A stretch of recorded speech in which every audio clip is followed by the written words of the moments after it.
On the Lollygaggers podcast this week, we go super classy with talk of poop, farts, corpses, and high school wrestling. Also in this episode, we offer our impressions of Netflix's newest show, The Umbrella Academy, and come away a little bit torn. For the Gentleman's Challenge, Jeff watches Swiss Army Man, while Justin takes on a kingdom full of Korean zombies. Welcome to episode number 45 of the Lollygaggers podcast, a show about all sorts of different things, from comics to games, movies to TV. I am one of your hosts, Jeff. I'm the other one, Justin. What's up, buddy? Oh, you know, things, stuff. Yeah. It's pretty exciting. Yeah, good. I know. It's been raining crazily here, so.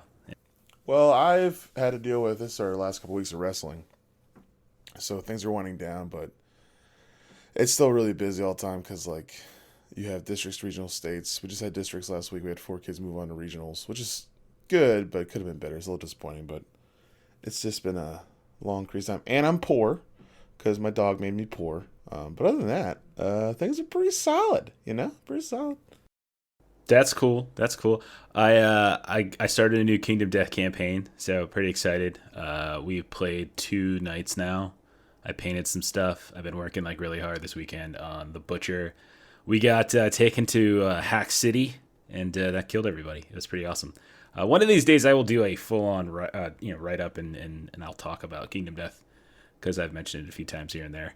But we are only 5 years into the new campaign, so once we get a little bit further, we'll see how it goes. But I'm super excited about that. It's fun to be playing that again. And I think we might be having a big game night pretty soon, as our old friend Derek, his birthday's coming up, so we might be doing something for that. So I'm so jealous. Something to look forward to. If you lived out in the desert where it rains, you would be able to also get to do this. You're absolutely right. So this week, Justin and I actually we joined forces, and for our opening segment here, we're actually going to do Wonder Twins activate. Whatever. We're actually going to do a breakdown. Yeah. It's the TV. Breakdown. So, The Umbrella Academy is a 2019 Netflix television show based on the comic book series of the same name. It's developed by Steve Blackman and Jeremy Slater, and the show follows the lives of 7 children who were purchased/adopted by Reginald Hargreaves, this renowned and fairly eccentric billionaire, following strange circumstances surrounding their births. Now, on October 1st, so in the past, on October 1st, 1989, 43 women spontaneously and simultaneously gave birth, despite none of them having been pregnant up until that moment. Hargreaves tried to acquire as many of these children as he could, and he ended up with 7. He forever referred to these people by their numbers, so number 1 and number 2 and number 3, etc. And he tried to raise them into a team of superheroes, seeing as how they all had superpowers, with the exception of number 7, played by Ellen Page. After this opening montage, this is probably the first 10 minutes or so of the first episode of the show eventually jumps forward to present day, which is about 30 years later, where the grand plan of a superhero family is now in shambles. Number 5 disappeared while trying to time travel, number 6 died, and number 7 wrote a tell-all book and was now something of an outcast. The rest of the group separated at some point in the past, but are now forced to reunite as their adoptive father, Hargreaves, is found dead. And there is a little bit of mystery regarding how he died and why he died. So now as adults, these broken, selfish, but ultimately good-hearted survivors attempt to solve the mystery surrounding Hargreaves' death, come to terms with their own troubled lives, and maybe possibly save the world. A world that, according to the surprise return of number 5, is going to end in just a few days. So, Justin and I are going to talk about this as best we can without spoiling too much, but we will probably spoil some things. So, Justin, what'd you think of The Umbrella Academy? So, my opinion of it changed over time. So in the beginning, I enjoyed it a lot because I've read the comics. I've read the first 2 graphic novels. And even as I was watching through this show, I took some time to kind of fling through them again to see what was going on. So this is a story created by the guy who's the lead singer of My Chemical Romance. He became a writer and decided to create this. And it was the graphic novel The Dark Horse. And I very much enjoyed the graphic novel. Through kind of like watching the show and re-looking through the graphic novel, it seems a bit disjointed and doesn't and takes time sequences out of the novel in bad order.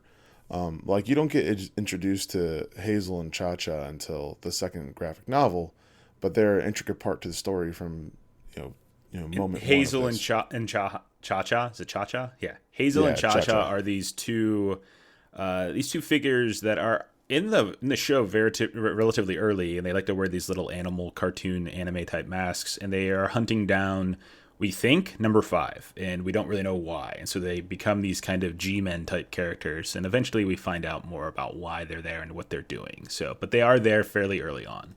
In the comic, they do a better job of like creating the initial problem. So like the idea is these guys have gotten older and their lives have been ruined through trauma as children, because they weren't really children. They were raised as weapons, not as children, because Hargreaves is a terrible human being that didn't care for these children at all. He just used them as his own experiment. That's my interpretation of Hargreaves. Holy crap, that guy should be in jail. Yeah. Yeah, and they do a good job in the show early on of showing, the repercussions of like what a Professor X would do. Like, when you think about it, Professor X took these kids from their families and taught them to be warriors. Didn't really teach them to be, kids in the right, in the normal sense of kids. It's an interesting storyline, but I think what happens over time is it becomes disjointed from the original idea of the comic book, and like the initial problem is what goes on with number seven. Like the overall climax of the first season is the initial the first uh, graphic novel, the first little story. In this one, they kind of introduced the idea that Five and what he's done in his past and what had happened through him and his mistakes in jumping through certain things, and that's not introduced until the second graphic novel. So you don't get to understand who Cha Cha and Hazel are till later. You don't even get to really even see Ben at all till later on. Ben's number, was it six? I believe it's Um, six, yeah. and so just the way it was told in the TV show, I don't think was a good representation. The way it's shown in the comic books, stuff's revealed over time, and I think it just makes more sense. The show at times seems like it's trying to be artsy and cool, but it ends up just kind of like looking stupid and not as interesting. I enjoy the special effects. I think um, what's his name? Pogo looks Pogo. fantastic. Yeah. And all the little things in the show, like this, the way like the stuff coming from number seven looks like, and all that interesting stuff looks really good. But like, oh, and also number one's body, I think looks really really cool, especially when they show it, and So it's different in the comic book. number one is played by Tom Hopper, and number one is basically he's kind of like half man, half ape, and you find out over the course of the season exactly why. Because when we're in flashbacks when we see him as a kid or even younger, he seems fine, but in the present day, in the now, in 2019. He is a man that is huge and gigantic, and he's been living for the past 4 years on the moon, strangely enough. But he's hairy like an ape, and then we find out exactly why. And it was sort of this emergency experimental procedure gone wrong with him. Yeah, in the comic book, it was pretty much he cut his head off and put it on a monkey's body, and it's different in the show, which is fine. But like, that's not the thing that bothered me. What bothers me is kind of like the progression of them showing like it's because it's all kind of revolves around number five and the stuff that goes on with him and the bigger story of what's happening with that. Um, I thought the actors did fine. I had no problem with any of the actors at all, except for Mary J. Blige. It's not the greatest, but She she's was Mary fine. J. Blige. Mary J. Blige plays Cha Cha. She's one of the two G-men that Justin was talking about. And so I thought that's all fine. But we mentioned earlier this week that some of the characters make some dumb decisions that don't make sense. One of the things that kind of bother me about TV shows is if people just took 5 seconds to just put their garbage aside and talk for 5 seconds, a lot of stuff could be solved. Like, Right. let's stop. We all have superpowers. We all can work together and work together. Why are none of these people smart enough to just stop and have a conversation for just a second? And sometimes these people just kind of act like 10-year-olds, and maybe you could put that as a result of trauma as children, but That's what the still, show is hoping to convey, is the idea that they don't know how to actually engage on an adult conversation because they weren't raised with those skills. They were raised as kind of this, like you said, like you mentioned, weapons or superheroes or whatever the hell that Hargreaves wanted them to be. And doing so, they lack the kind of social or emotional maturity that's needed to be able to handle this kind of stuff. I guess. but it doesn't that's come the off kind. like that. It just comes off as they're just stupid and don't know how to kind of have a conversation, and that kind of gets a little bit annoying. But other than that, like when there's action, it's pretty interesting. I like it when they do the flashbacks when they're kids because I think the kids' action is pretty cool, and I think that the kids' outfits look interesting. A lot of stuff, even if I didn't read the comic book, it's pretty easy to guess what's happening and pretty unoriginal. But my argument for that would be, I think it's the translation didn't make it very good because in the comic book it wasn't that easy to see coming and stuff like that wasn't as easy to uh, uh, kind of predict coming in the future of like what's happening with number 7, what's going on there. Because very early on in the show they're like, oh, there's something interesting, but like you don't get that when you're reading the book. Um, and the art style in the book kind of like I like the art style a lot too. It's really interesting kind of feel to it. This one it seems a little bit more generic. There's not a really interesting art style to it at all. I try to get artsy at times, like when Klaus goes to the house in the woods, and it's all kind of like weird and Klaus strange. is one of the children. I can't remember which number, but he's the one who can see the dead.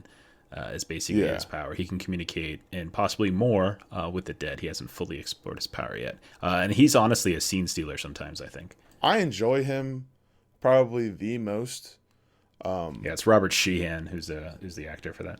because he can get kind of annoying sometimes, but still, he's the most interesting character. Luther's kind of one dimensional. Like he's like Leonardo. Like nobody likes Leonardo.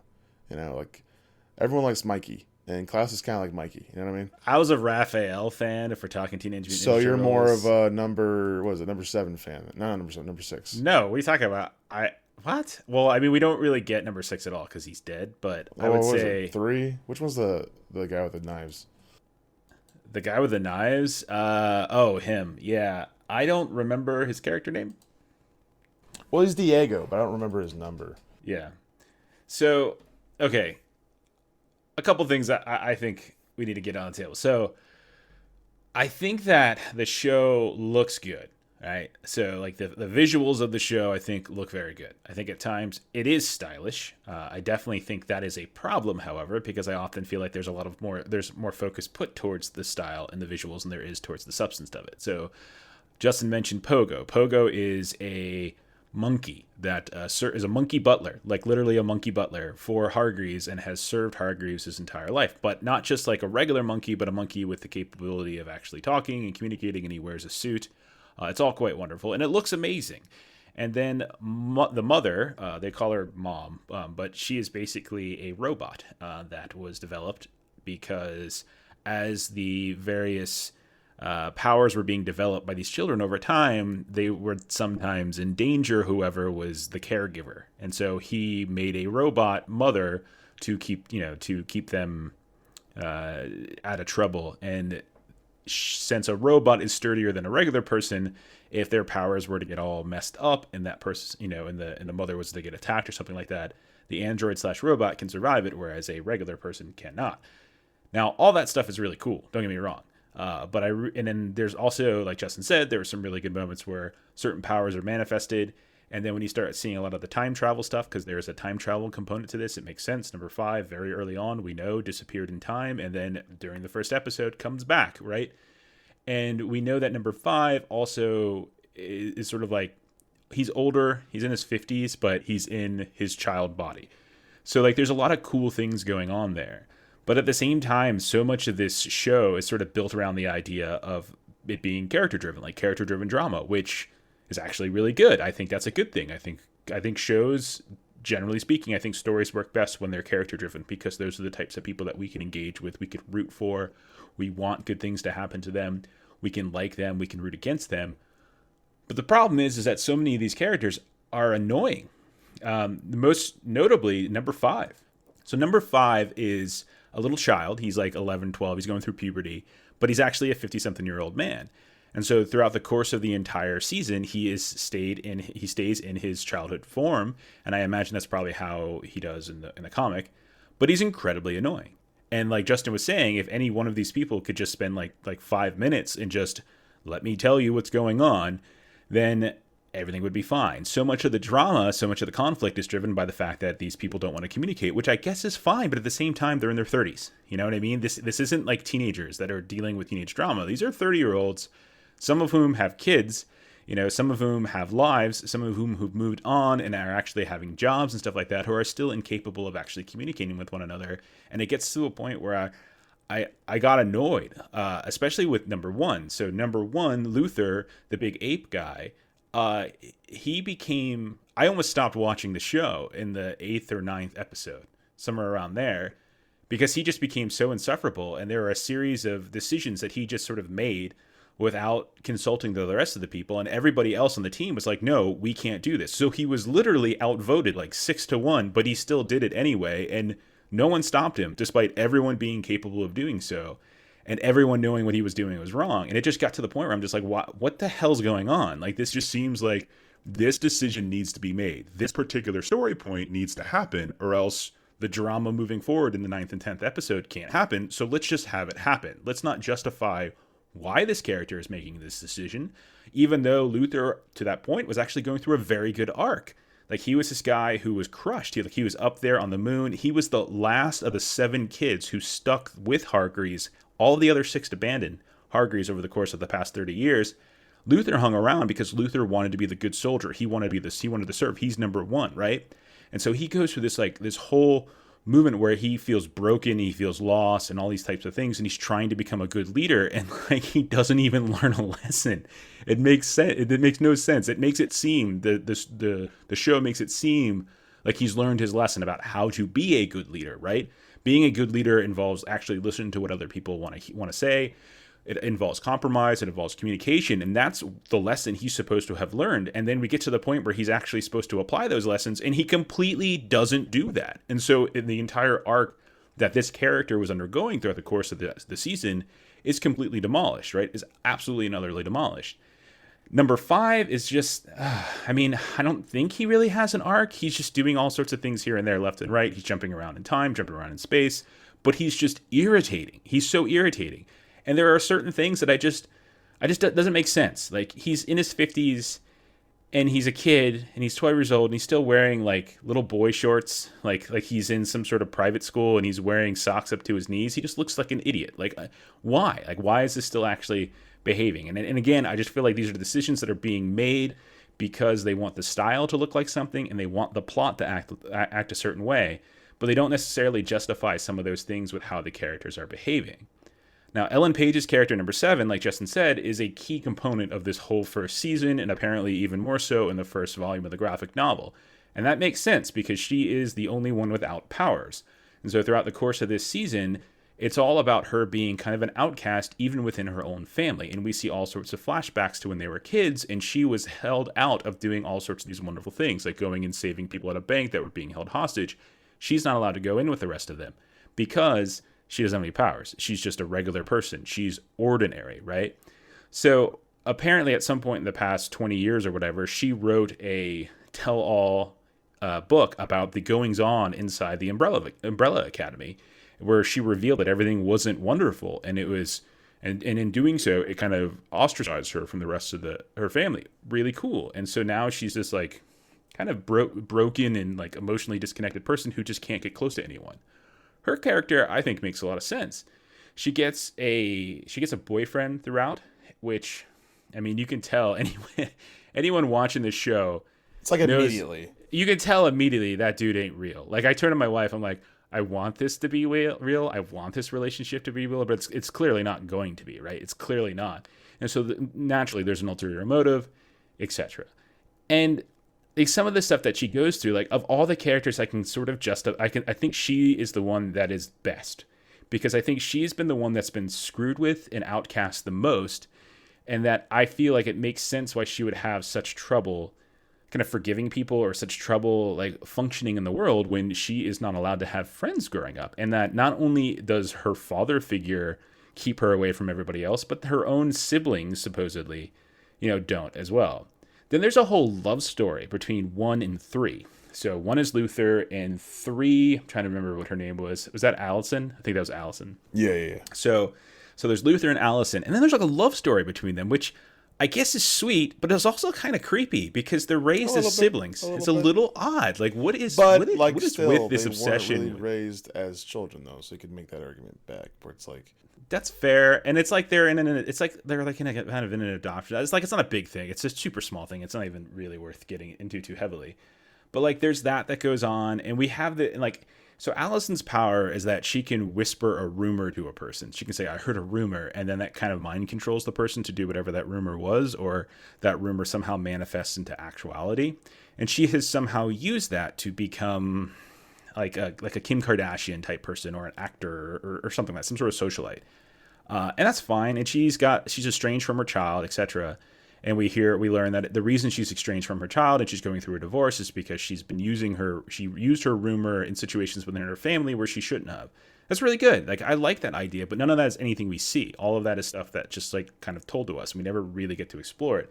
And throughout the course of her adulthood, she doesn't really use that particular power all that often. And then when you look at Klaus, I mean, I think Klaus also makes a little sense. The guy's a little nutty. He's a drug addict. He's definitely one that, I mean, of all of them, seems incredibly broken. No one takes him seriously.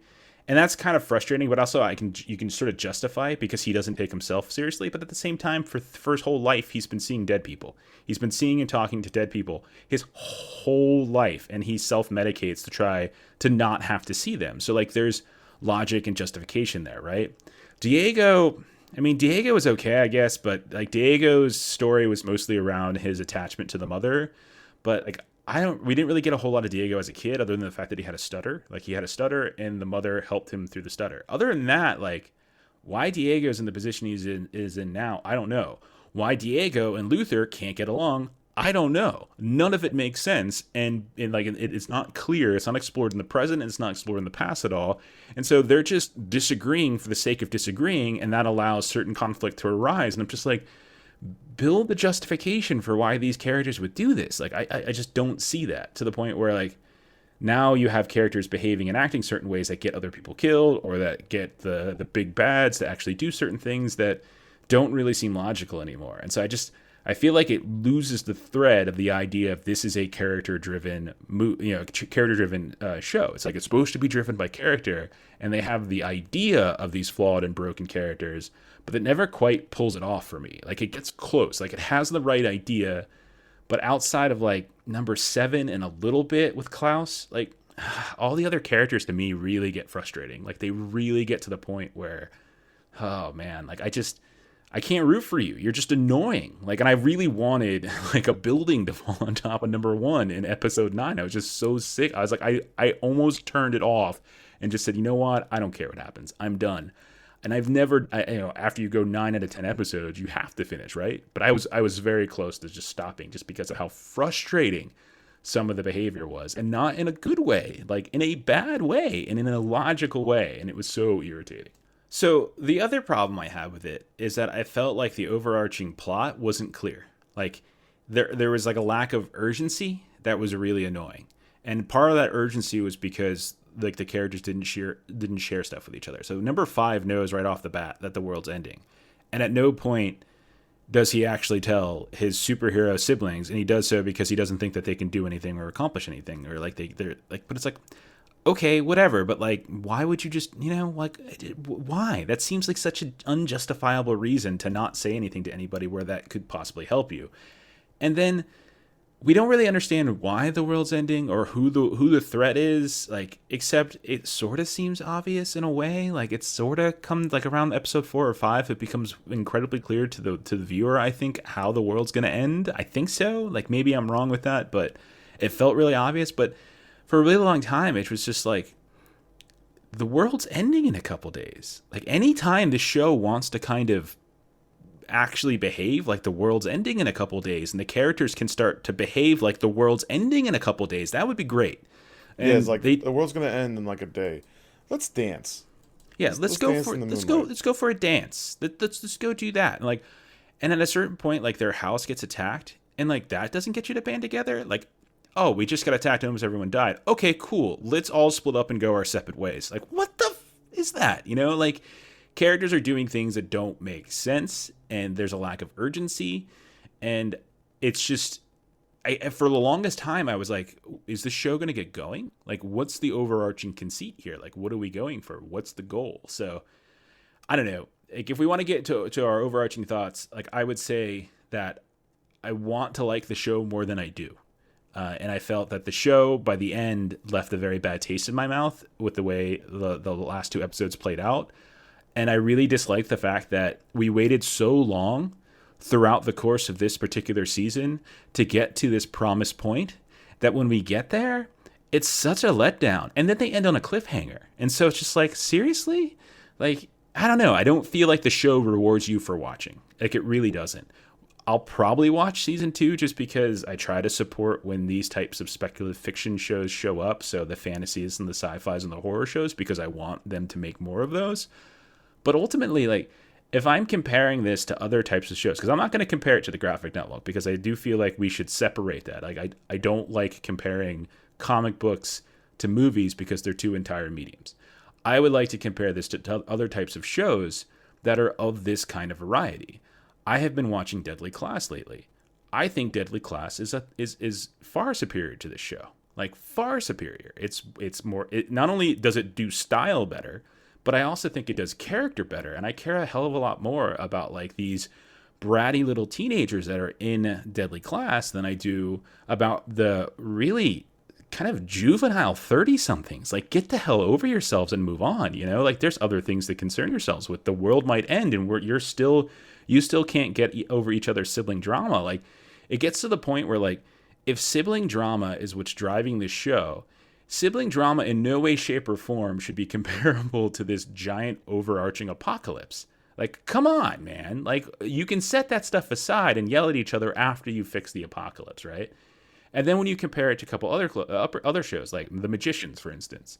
Like, The Magicians is on Sci-Fi. It's been on for a couple years, and I love the show as well. And like, even though that show started with some sort of really self-absorbed like graduate students, like, it's gotten to the point where I feel like the characters themselves have really started to develop. And even over the course of the first season, we started to understand, like, and we saw change in them, and some of their actions were justified by the ways in which they actually were raised or what their concerns were. And this one, they all just seem so annoying and selfish, and they all seem beholden to making decisions that are supposed to make the plot go round. So like, if I'm comparing it to shows that are similar in ilk, like supernatural groupings of children or young adults or something like that, like, I don't put this at the top, and I want to. Like, I wanted it to be good, but ultimately, like, I mean, I'll recommend it to people who are fans of this genre, just because it's quality. It looks good. There's good actors, and there's some occasionally very heartfelt moments that I think do well. Like the whole scenes with Klaus when he starts to kind of remember some of the people that he's trying to forget, I think are fantastic. I think Ellen Page sometimes does really, really well with her character too. But like, some of the other ones are just, oh man, like, it's work to get through some scenes. Yeah, overall, I think it was fine.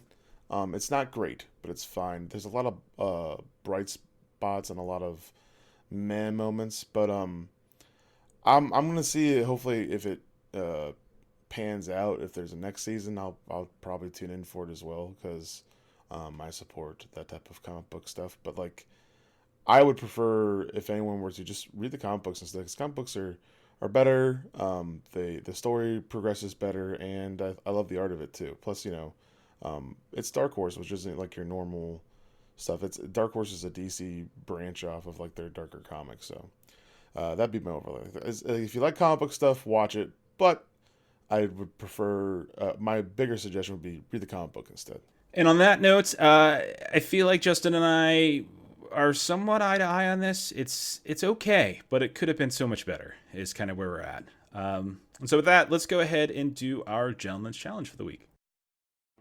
And now, it's time for the Gentleman's Challenge.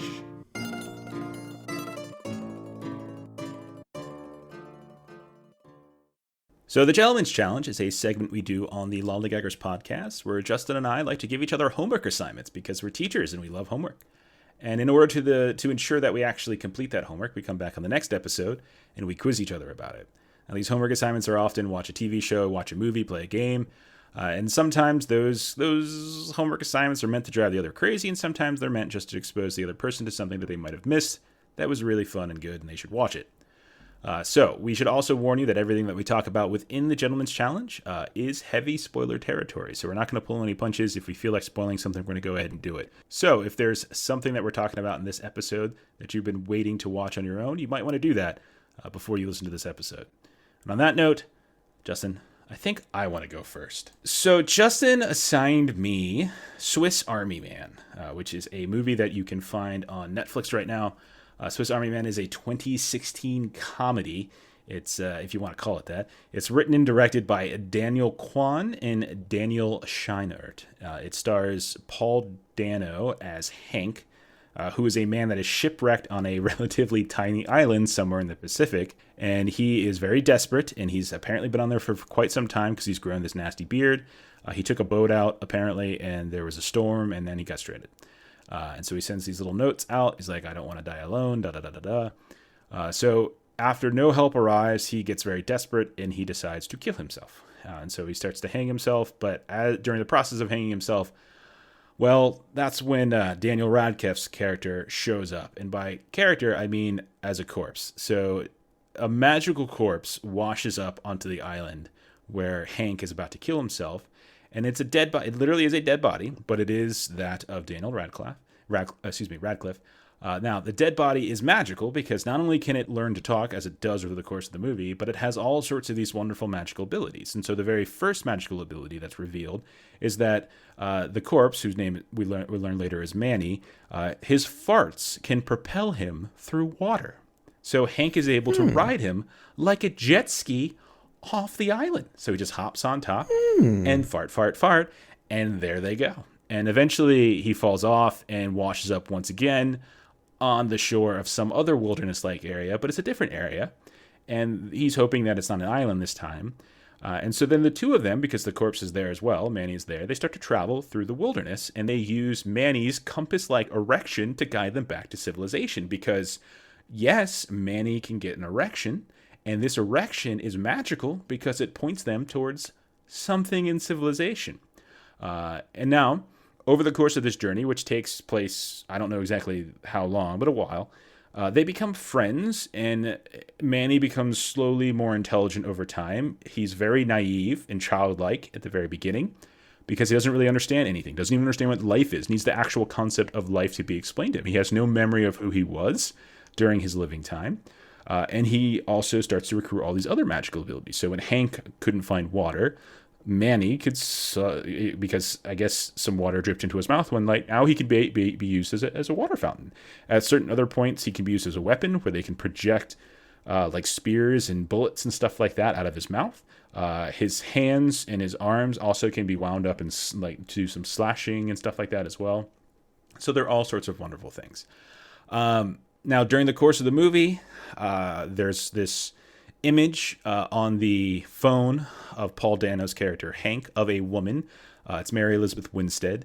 And we get occasional little blips of a flashback that suggest that Hank knew her. It might be his girlfriend. We're not really sure. It's not, spoiler alert.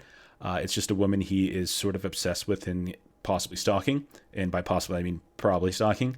And over the course of the movie, though, Manny kind of falls in love with her, and he starts trying to come back to life because Hank thinks it's the power of love that's bringing him back to life, and so he's continuing to kind of play this fiction without actually telling Hank that the woman, Sarah, on the actual screen is someone he knows, right, or someone, etc. So Hank kind of plays along with this idea that maybe that woman is like Manny's girlfriend or wife or something like that.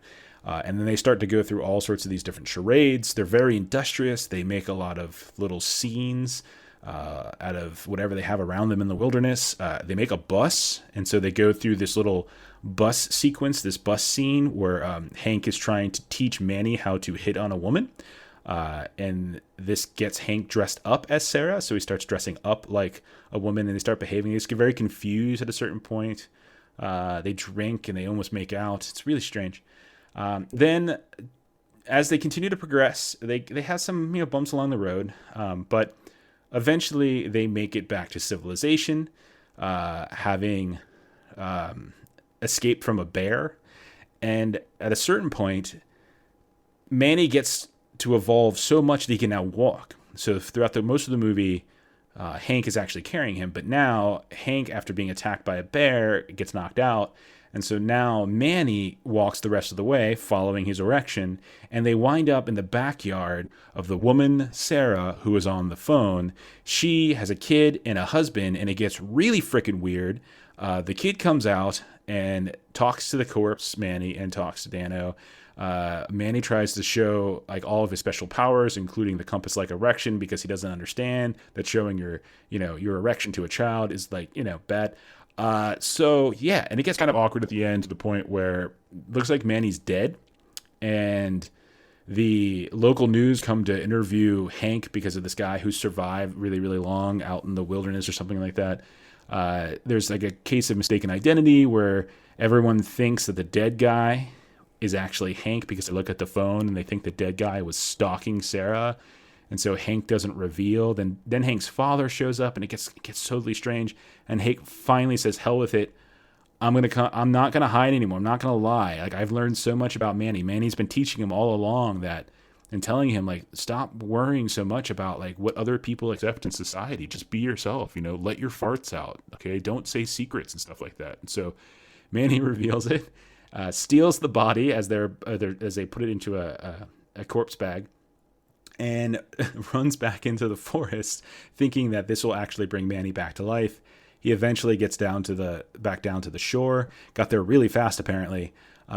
It's revealed that they are really close to their house, and they've been doing all this in the wilderness behind. And then, as the cops are surrounding Hank at the very end on this beach, and as like the father is around, and as like Sarah and her husband and her child are around, Hank kind of brings Manny back to life in a way. Manny starts farting again, and then Manny just heads out into the ocean by himself, a big smile on his face. Well, I think Hank goes to jail. I think that's what's going to happen. So yeah, that's Swiss Army Man.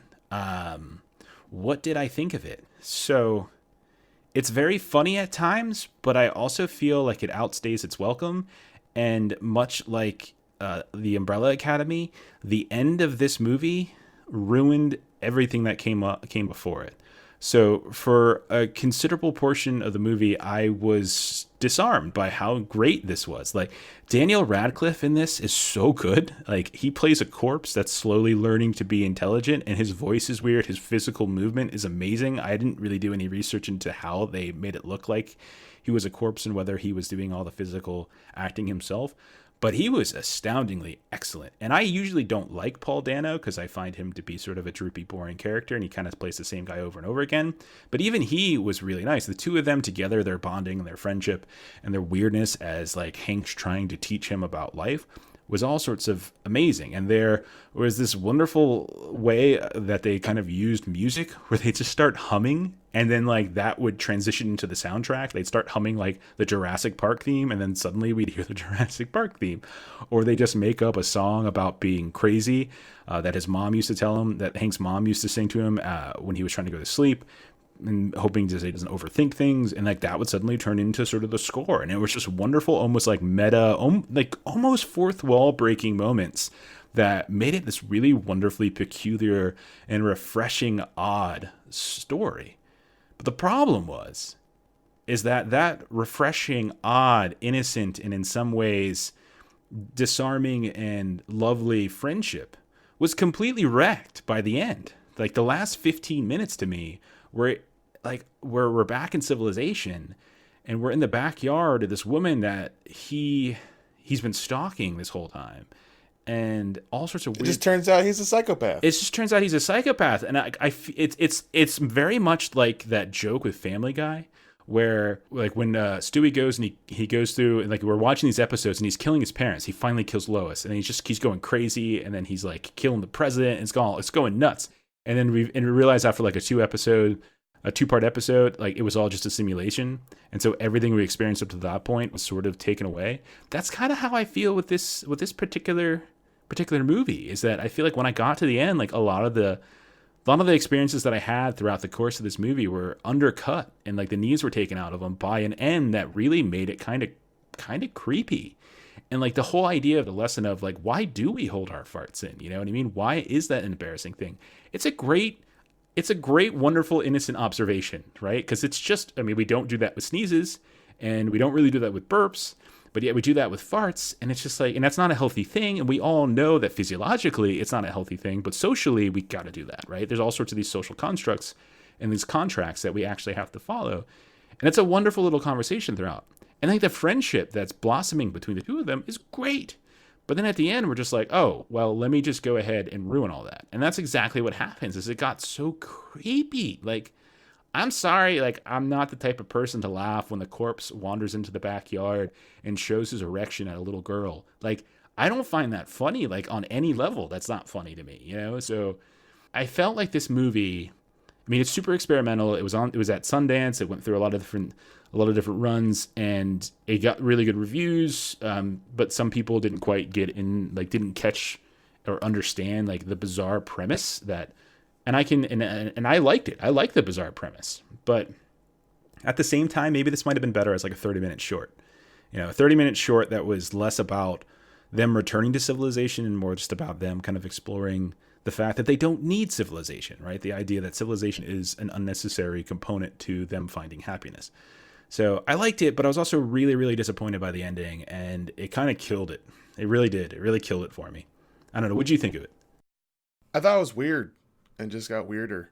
And like certain things were interesting, but like after the first 6 farts, that kind of overstayed its welcome a little bit. Like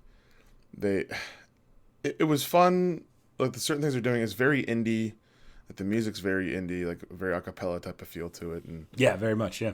It's interesting, but I think at a certain point, like you said, it overstayed its welcome. Yeah, but and it's not that long of a movie either. Daniel Radcliffe did fine too, and I like Daniel Radcliffe. He was fantastic. He was amazing. Like I never thought a corpse, ever since Weekend at Bernie's, I never thought anything could top it. But here we go. I'm proven wrong. You found a better corpse. Yeah, this is Weekend at Bernie's basically. But beyond that, like it's just really weird. And then, like you said, the end part, you just find out he's a raving psycho, and it's just like, all right. So I guess this isn't really as fun and cute as I thought it was. Maybe that had something to do with it, but like, it was really, really strange.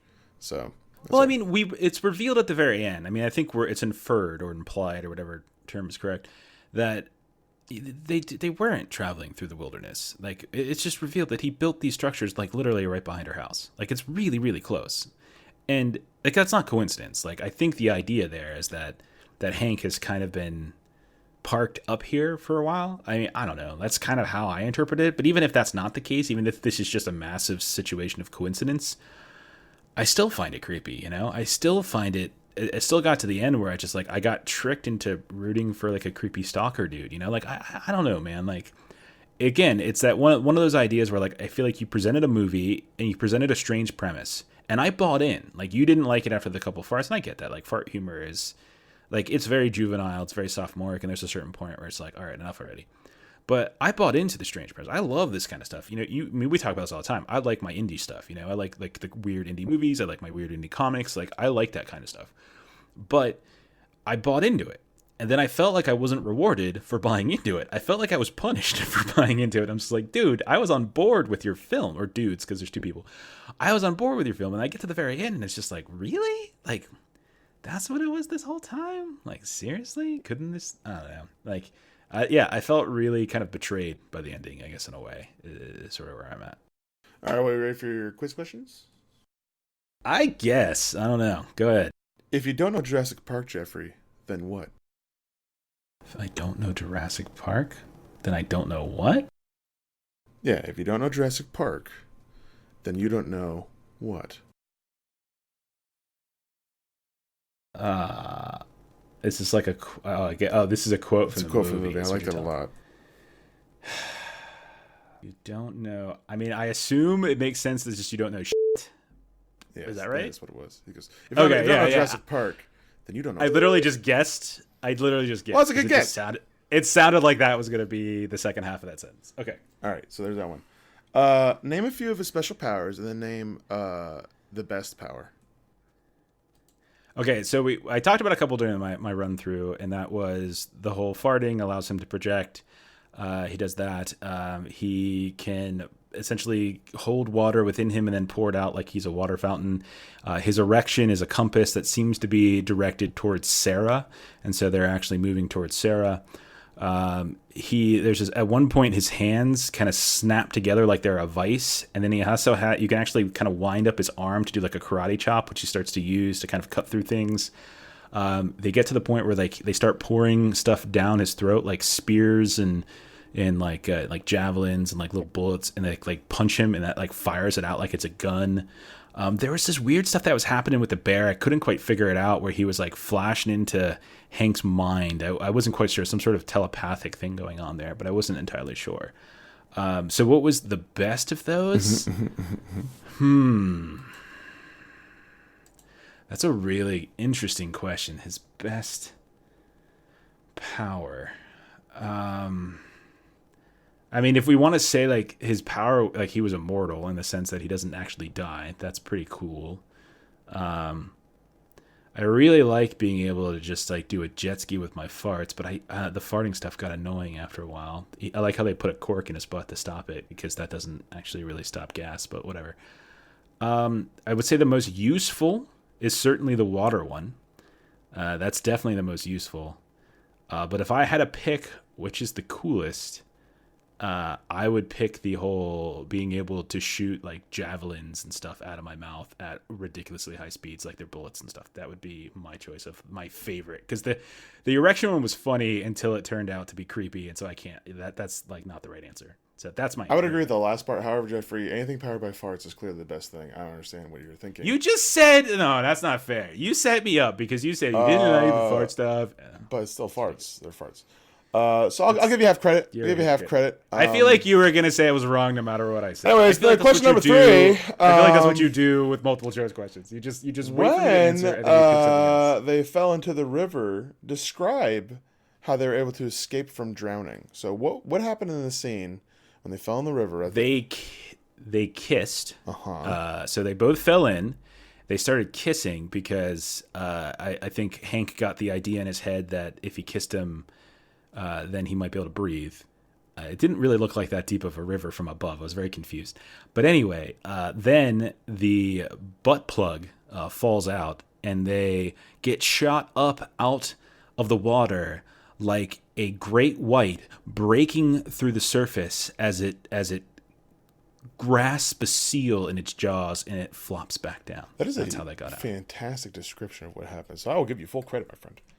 Thank you. Next question. What's the name of the little girl? And there's a reason why I like this question. What's the name of the little girl?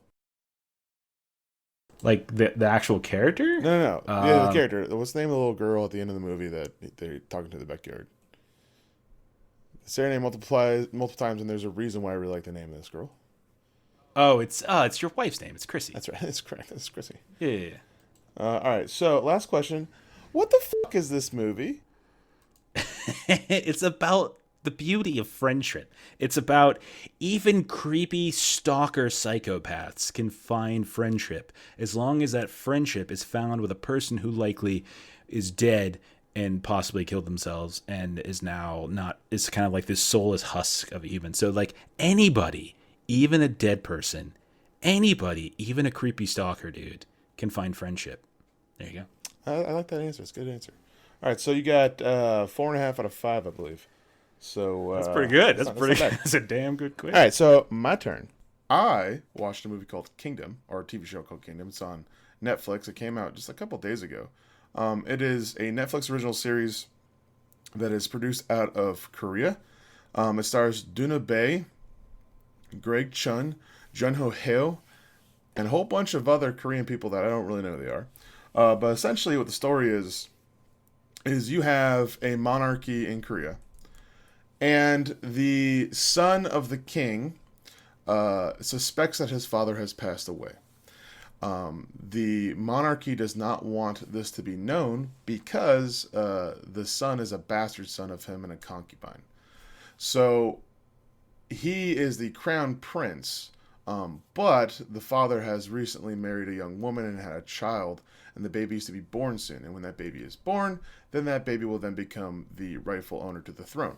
And if the baby is born after he's passed away, it will go to the crown prince before it will go to the baby. So there's this weird situation where there is a monarchy where people are trying to keep out of the people's eyes that the king has, or the emperor has passed. The son believes that there is a death to deal with, and that he's trying to get to the bottom of it, not just because of the idea of the crown prince thing. He can honestly care less. He just is worried about his father and just wants to make sure that his father is dead. And if he's dead, is being dealt with properly and what's going on. That's really what it comes down to. People on the other side, though, believe that his intentions are truly because he just wants to grab power from the throne. In this situation, what happens is the royal guard is kind of on the side of the queen, who wants the baby to be born. And you slowly find out over time that they had an experimental doctor come in when he had passed away, and they had him ingest a certain flower, and this flower basically brought him back to life as a zombie. And so basically this is a zombie story. At the beginning of the story, there's another priest that comes in to try and help feed him, but when he feeds him, he gets eaten or like bitten by him. And so they try to dispose of the body by taking it to a local infirmary place, like a local medical institution outside of the kingdom. And in this area, they had these people that were being tortured by the emperor because they were basically putting up these rumors that the emperor was dead. They felt like that it was being covered up by the administration, and so they're kind of being forced to live there, and they didn't have any food or whatever, kind of being tortured. And so the doctor comes back with the young boy's body that was killed by the emperor, and that's when the poop starts hitting the fan. So these zombies are a little different. They only come alive at night, and so when he brought him into the facility, he had it was daytime, so they didn't know that there was anything wrong with him. Everyone was starving, so one of the local men in the area that has kind of been leading the rebellion takes the body of the young boy and cooks it and feeds it to everyone in the Of facility. course. Right. And I like how when he's confronted about that, he's like, "Oh, I caught a deer," right? Yeah. And then the nurse was like, "Wait, you can't hunt deer. Did you get permission for that?" And he's like, "I don't need permission." I'm like, and I started thinking about it afterwards. I'm like, look, if an option was to actually kill a deer without permission to feed, wouldn't that have been a better option than feeding a dead body to No. Well, they also said that there so. hasn't been deer in the area for a long time, that it's been kind of been dried up. That's true. So he feeds the dead body to the people, and the people slowly over time die. And as the night comes, they all come back to life.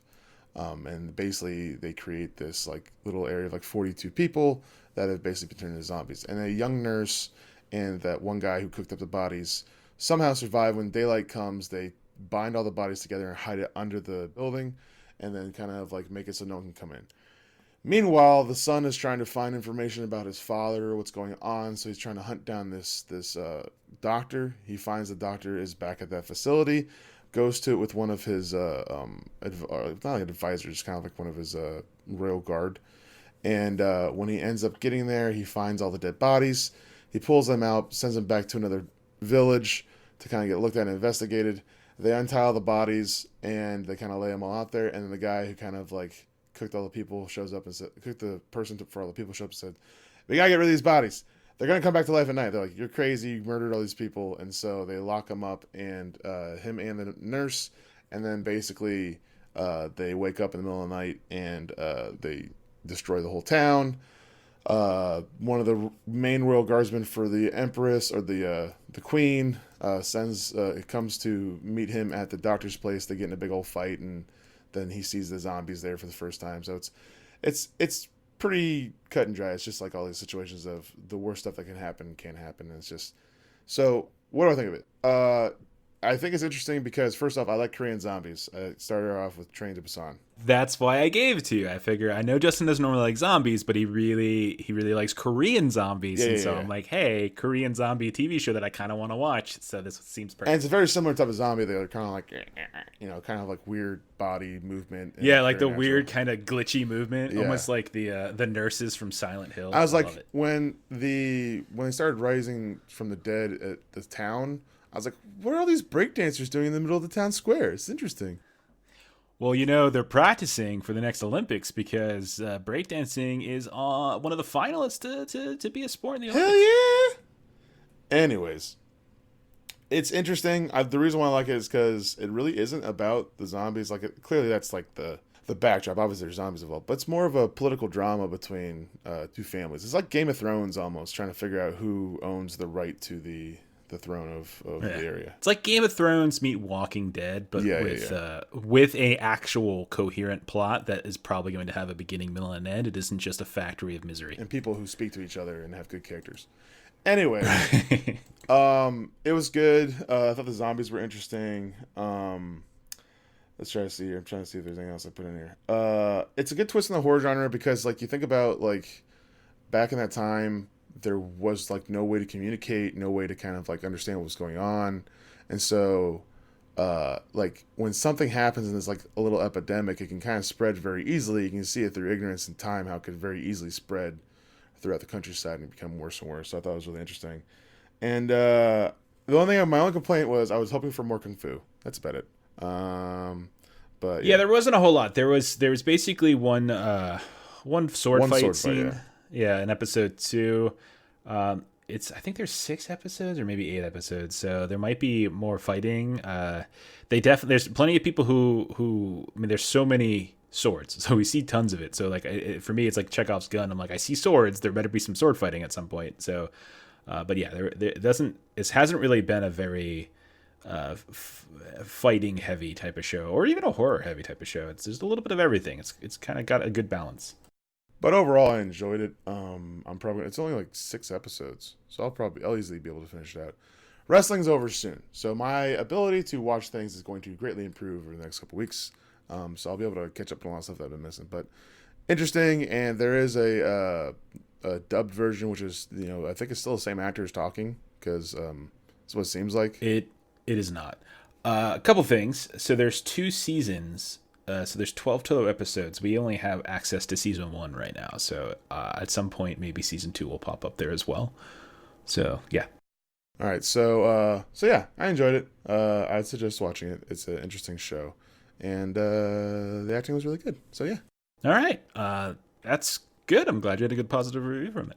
It's good to get you built up towards this zombie stuff because you have a Resident Evil 2 remake to start playing, which I see you haven't actually started playing yet, so you got to get going because the challenge is coming very soon. All right. Ready for your quiz? Yeah. So the Crown Prince has like a guard that starts following him around, all right? And in order to get him, he has to kind of blackmail him. How does he do this? Because he's going to destroy his family. Yeah, but specifically, like, what's the material that he has that he's blackmailing him with? Well, he did say that he was offering him a certain type of beef for dinner that one night. Like, if you do this for me, you'll get the good beef. But all I remember is he said he's going to destroy him and his family. That's all I can remember.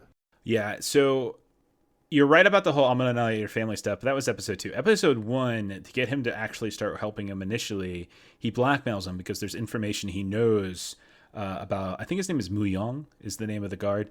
There's information he has, and that is that he was a thief. He actually stole some stuff, and he stole pears from Naju, pomegranates from Gochang, and he also stole the royal kitchen's carefully prepared ginger sweets. And by the way, I freaking love ginger sweets. They're so like spicy and hot. Anyway, so those are the 3 things. Quarter credit, maybe? I don't know, maybe? No, because I wanted to know what was the blackmail material. All right, okay. Sorry. I'm sorry about that. Question number 2. What are family and children after death? Or what do they become after death? Nothing but meat and bones? That meat is the correct answer. The correct answer is just meat. So I'll give you credit for that, even though you added some extra stuff on it. But yeah, the one character who was with I can't remember his name, but he was the one who actually set up all the bamboo, collected all the bamboo to try to protect like the outbreak. He says family and children are just, after death are just meat, and I'm like, that's kind of a creepy outlook on life. But I mean, I could sort of see that. But sometimes corpses, they evolve and they become smart and they learn. They learn. They learn. Yeah. Question number 3. Now, what does the guard Mouillon want in return for helping and continuing to help the Crown Prince, including traveling across the nation? That's what they're doing in sort of episode 2. So what is it that he wants in return for helping the Crown Prince? And why? Oh boy. Well, he said whether or not you help me, they're going to kill me, then kill you. Right? So he kind of convinced him in that sense. Other than I can't remember what was the other reason why he wanted. Okay, so there's 2 things he wants. He wants beef, which you mentioned before, so I'm going to give you partial credit for that, but you didn't answer it here. But this is where the beef question comes from. The other thing he wants is seaweed from Gijang. And he wants that seaweed because it's really good for pregnant women, and his wife is pregnant. So I will give you, so there's kind of 3 components there. So I'm going to give you 0.33. Okay. Question number 4. So as they're traveling through the countryside, the Crown Prince says, it's really quiet. I haven't heard anything for some time now, and including insects. I haven't heard an insect chirp for a while. So my question, Justin, is why the hell would a zombie outbreak make insects not want to chirp? Because they're so scary and spooky, and like spooky things make people and even like bugs terrified, right? I really have no idea. Why would that matter? Do zombies eat bugs? I'm assuming maybe that's the case. Zombies eat bugs when they're not humans. Maybe that's what it is. I think I figured it out. Zombies eat bugs. Yeah, I'm not going to go ahead and credit you with that one. I mean, I didn't really have a specific answer. I just said something interesting and funny, and that was neither That's interesting nor never funny. anything that I do or say, though. So that's incorrect. I would have taken anything. I would have taken the fact that maybe the zombie plague had expanded into frogs, and frogs are going around eating zombie insects. frogs, oh my God. Zombie frogs would be crazy. Okay, question number 5. Towards the end of episode 2, as all of the corpses are laid out in front of the new sheriff, there's one guy as the corpses begin to rise as the sun goes down, who is like, "That's my wife," and then he runs to help her. Put yourself in his shoes for a moment. If that was Chrissy, who is standing up after being a corpse for 2 days or something like that, and just starts to stand up and looks the way that woman looked, would you scream, "That's her, that's my wife," and run to help her? Or would you nope the fuck out? I'd be like, "Hey, babe, you all right over there? No? All right. Well, good seeing you. I'll see you later. Bye." I'm getting out of there. Like, she did not look like she was in a good position for life at all. Yeah, so that is the correct answer. The correct answer is, you get It's the hell been great. out. See you later. Yep. And final question, Justin. Do zombies poop? Everything poops. Everybody poops. That is the correct answer. But in all honesty, I feel like we need to dig down on this one a little bit. The Walking Dead never really covers this, but we always have these zombies that eat people, right? And yet, is there digestion that goes on? Like, does it actually happen? Some of them don't even have digestive systems. Like, their whole their torsos are completely falling apart. And yet we never see poop anywhere. It's very confusing. Or does it just fall out of their tummies? Like, what happens here? That's a good point. What happens. They turn straight to gas, much like Daniel Radcliffe. Is that the case too? Sure. There's lots of choices here. I don't know, but as we learned from our other movie, or from, I guess, our only movie, Swiss Army Man, everybody does in fact poop. That's true. All right, Justin, so you got I think you got 2 full questions right. No, 3 full questions right. And a third. 0.33. So you got 3.33 That's pretty for good. cheating. I'm proud of myself. That's pretty good for you. Out of 6. Very nice. Very nice. That's above 50%. Very nice, all right, man. All right. All right. So both of our challenges are pretty interesting watches, but depending on how depending on if you like weird stuff, maybe Swiss Army Man's not for you. And if you're like me, which I hope you aren't, the ending would really ruin the movie. So, new challenges. You ready, Justin? I am ready. All right, Justin, what do you got for me? So I have a couple of them just in case things don't work out. So first one, have you watched One Punch Man yet? Yes, I have. All right, so next one. I would like you to watch the Beauty and the Beast show back from the 1990s starring Ron Perlman. First 2 episodes. I actually have already seen it. Sorry. I'm very aware. I'd like you to watch it again. Okay, that's fine. If you want me to, that's fine. What's it on? I believe it's on Amazon. No, Amazon. If it's not Amazon, it's Hulu. So Ron Perlman's Beauty and the Beast starring him and who's from Terminator? What's her name? Oh boy, what's her name? Linda Hamilton. Linda Hamilton. There you go. It's on the tip of my tongue the whole time. So Beauty and the Beast starring Ron Perlman and Linda Hamilton. I had a feeling you may have seen it already, but I was like, already seen Dr. Quinn, so I thought, oh, this will be good too. I'll do yeah. It's totally fine. As long. Well, I mean, you said you had a bunch of them. Yeah, I also had. Have you seen Jason X? Oh yeah, I've seen that a couple times. And that was also the Gotti movie starring John Travolta, which I thought, how much you love John Travolta. That might be a good one. I've heard it's absolutely terrible. Oh my god! So I thought you might enjoy that. God. So those are my 4 that I had picked out. Would you rather do one of the other 2? It's up to you. No, it's whatever you want. You tell me. What do you want me to do? Beauty sounds good. Okay, it's Beauty and the Beast. Justin, I would like you to watch the new Netflix film just dropped like a week or 2 ago. It's got a little man known by Jake Gyllenhaal. Oh no! It's a combination of my 2 most favorite things: psychopathy and really elitist art galleries. Yeah, I saw this. I would like you to watch Velvet Buzzsaw. Oh my god! I saw this and I was like, "This looks like garbage." His haircut bothers me. So, all right. Your haircut bothers me. So well, most people do, so I understand. All right, that's fine. All right, so it is time then to shut this sucker down. If you like what we're doing here, if you would be so inclined as to hop on iTunes, maybe leave us a like, a subscribe, little review, something like that. If you don't want to hop on iTunes, whatever service that you use to acquire our podcast, we would definitely love a little bit of feedback. You can also find us online at lollygaggerco.com, and you can reach out to me on Twitter at lollygaggerco if you have any suggestions on how we can improve the show, or if you have any ideas and what we can challenge each other with. That would be great. If you have some time and want to watch this funny guy Justin play video games in a very poor way, hop on twitch.tv/Jehufa. You can watch him play all sorts of different things from time to time. You can also catch him on Twitter. Justin, what is your Twitter? It's JD Vice. So it's just at JD Vice. At JD Vice. You can find Justin up there. And with that, Justin, say something heartfelt. I love. Thank you. Have a good night.